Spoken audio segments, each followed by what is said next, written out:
Greetings, members one and all of the Salivation Nation. The new Russian gold standard is moving closer to reality. Let's explore.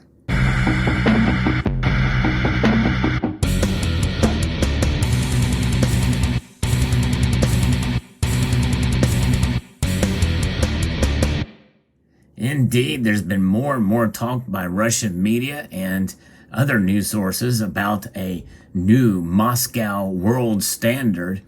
And to recap, I've talked about this in prior videos, but especially with what's been going on in Europe, Russia has been emboldened. Vladimir Putin has certainly championed something like this about moving to a gold standard themselves as a country for their own currency.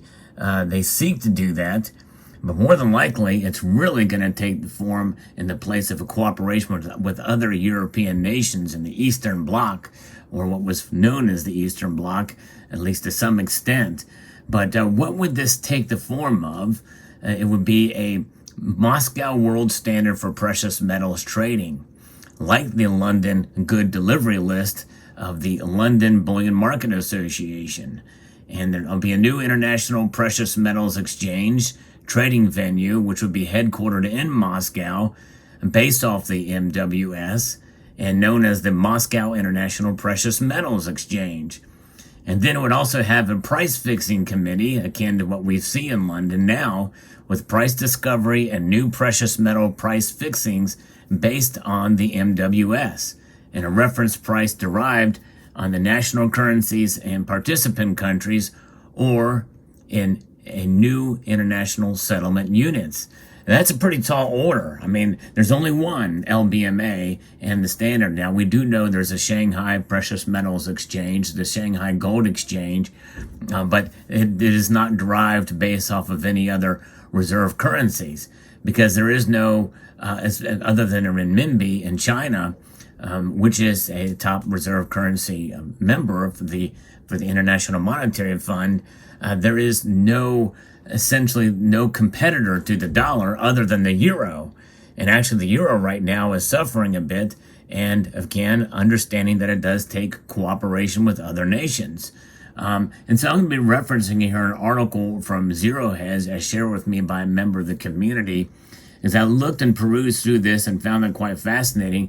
And it does appear that it is moving closer to this gold trading unit, and if it comes off and it does work, well, that will certainly put pressure on London, and understanding too that though I am not a fan of what Russia is doing now, certainly you can't help but appreciate some of the aspects of what Russia is doing on a national sense for themselves, and this is a move in the opposite direction.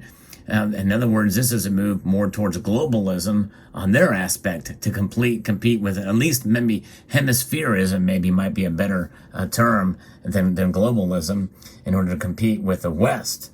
And again, understanding that there is also this idea of the BRICS nations, and we'll talk about that here momentarily as well. And so there is an article, that was published that this references here. And that is the Ministry of Finance of Russia proposes to create the Moscow Standard for precious metals. The Ministry of the Russian Federation proposes to create a new international standard for the precious metals market to normalize the functioning of the precious metals industry. The Ministry of Finance explained the idea to create this new standard for precious metals market. It did not come up, the Ministry of Finance actually did not come up with the idea, did not come up with a proposal to create a new international standard for the precious metals market, according to the ministry's press service.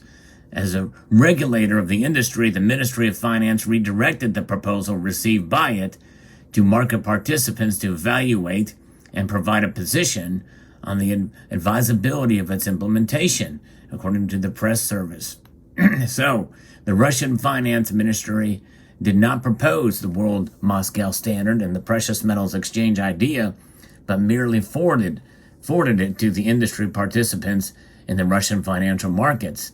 So who did create the proposal? And then you have to turn to the news site, URA. And there was an article there that said that the discussion of the new standard was initiated by the Eurasian Economic Commission, the regulatory body of the Eurasian Economic Union. The EEC press release told the URA on July the 29th, member states of the Eurasian Economic Union are the Republic of Armenia, the Republic of Belarus, the Republic of Kazakhstan, the Kyrgyz Republic, and the Russian Federation. The EAEU website does talk about this, and it continues that according to the spokesman, on July the 11th, Sergei Glazyev, Minister for Integration and Macroeconomics of the Eurasian Economic Commission, held a meeting to discuss a proposal to create an international standard for precious metals market as an alternative to the London Bullion Market Association and infrastructure for the circulation of the tokenized gold and precious metals. The meeting with Glazyev was attended by experts from the ministries of finance and central banks, national exchanges, producers of precious metals, as well as other interested organizations in the EAEU states. That's a big development, folks, and a move more towards developing this alternative standard. And it's going to take a union of other nations, I think, for this to really work, which means that probably a new currency to compete against the euro and the dollar. It's an incredible and high-level list of entities who attended the meeting with Sergei Glazyev, and it would be expected to send shockwaves through the Western central banks and their bullion bank counterparts. The participants exchanged views, and following the meeting, the EEC sent letters to the governments of the parties with the request to form a position on the issue. So now it becomes clear. Following the meeting on July the 11th, the Russian Ministry of Finance received the new precious metals infrastructure proposal in a letter from the Eurasian Economic Commission, and that is the EEC, and then subsequently sent out its own letter to relevant participants in the Russian financial sector. So the Russian Ministry of Finance, as regulator of the industry, redirected the proposal received by its market participants to evaluate and provide a position on the feasibility of its implementation.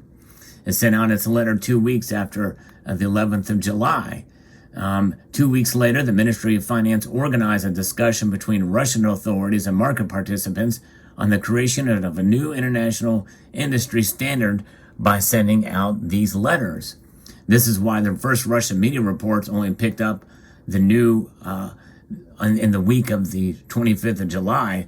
Russian news sites Pravda adds some color. Essentially, in fact, the idea was proposed not by the Ministry of Finance in the person of Anton Sulovnov, but by Eurasian Economic Commission and its minister, Sergei Glazyev. And again, I can't stress how big of news this is in a move towards a direction of a serious consideration for this creation of the new union, which I think is even more and to solidify the union, which will make this new Moscow world standard more of a reality, closer to reality.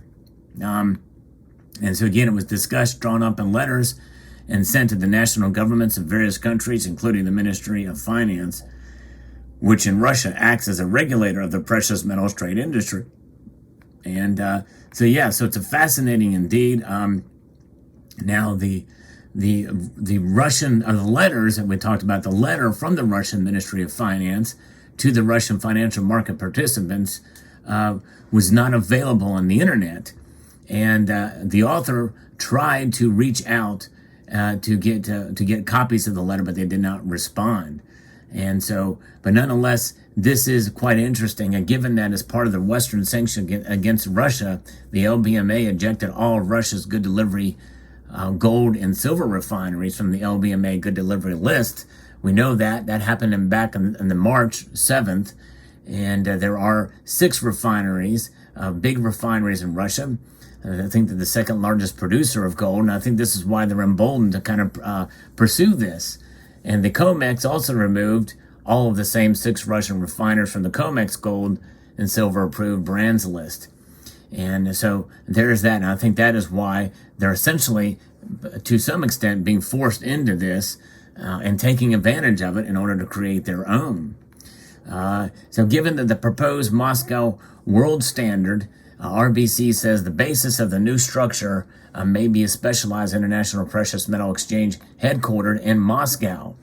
And so keep in mind that Russia is going to be the tip of the spear for this. And obviously they dominate the region.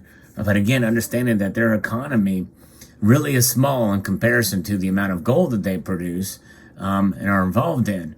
But obviously they are the dominant in the region. And so it'll be very interesting to see how this plays with the other nations, with the BRICS. Regarding the fixing of reference prices, Prime and URA media sources say that the Russian Fin letter says that that the bet should be placed on fixing prices in the national currencies of the key participating countries, or on new units of international settlement, such as a new unit of settlement proposed by the president of Russia within a member of countries of the BRICS organization. So this is where the BRICS comes into play, and this is how they navigate through that complexity. URA links this text in the BRICS settlement into a URA article that talks about that. Putin is preparing a replacement for the dollar, and that is probably going to be the key for this, and that is going to probably be the biggest hurdle in order to do this, to replace the dollar for these nations. The Russian financial messaging system is open to connecting banks from the 5 BRICS countries, the geography of which use the Russian payment system Mir is being expanded. The issue of creating an international reserve currency based on a basket of currencies of our countries is being worked out. This is from what Vladimir Putin said. Note that while the BRICS group currently consists of 5 countries of Brazil, Russia, India, China, and South Africa, 2 other countries, namely both Argentina and Iran, have expressed interest in joining BRICS. So we could call it BRICS Plus. Yes, indeed. All of this is huge news. The EAEU countries aim to develop precious metal pricing mechanisms independent of LBMA and the COMEX, as well as independent of the LBMA and LPPM fixings, such as the LBMA gold price auctions and the LBMA silver price auction, and the daily LPPM platinum price and palladium auctions, which, by the way, that was a big hit on Russian platinum and palladium because they're one of the largest producers.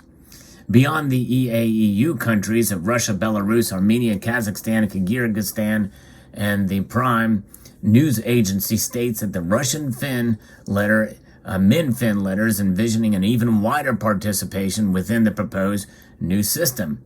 It is necessary to make membership of this organization attractive to all, without exception, foreign participants in the precious metals market, especially China, India, Venezuela, Peru, and other countries of South America and Africa, according to the Ministry of Finance.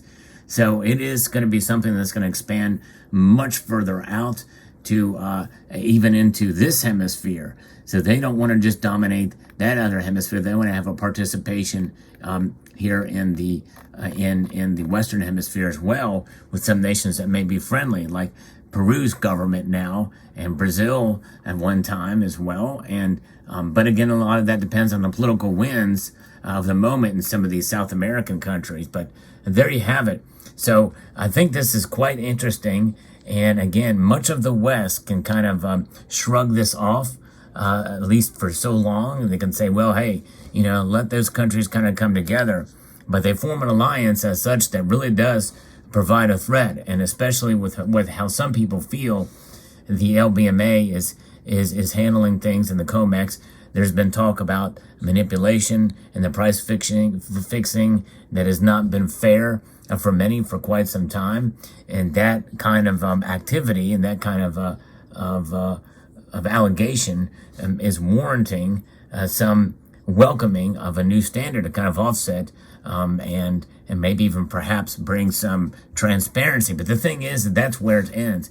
There will be no transparency since it's Russia, and as much as we don't trust the Western markets, the New York and the London price fixing and the like, and the COMEX, what is it going to be like with Russia in charge of it all, with a Moscow world standard?